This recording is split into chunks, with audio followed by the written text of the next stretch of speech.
Today we're gonna make some tie-dye dresses for Easter.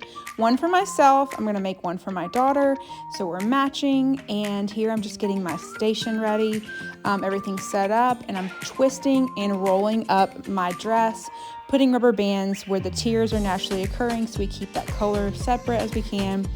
And then I'm just starting with some pink dye that I've added water to. Tulip makes it so easy for you just to add the water and have it ready to go.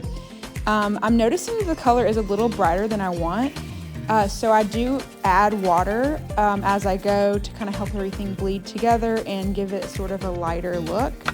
I'm finishing up with this purple color, which I love, and now I'm wrapping it up in plastic wrap where I'm going to let it set for about 6 hours and then rinse and wash. Next, I've taken all the rubber bands off, and now I'm just rinsing with cold water until the water runs clear. And finally, we're ready to wash and then wear.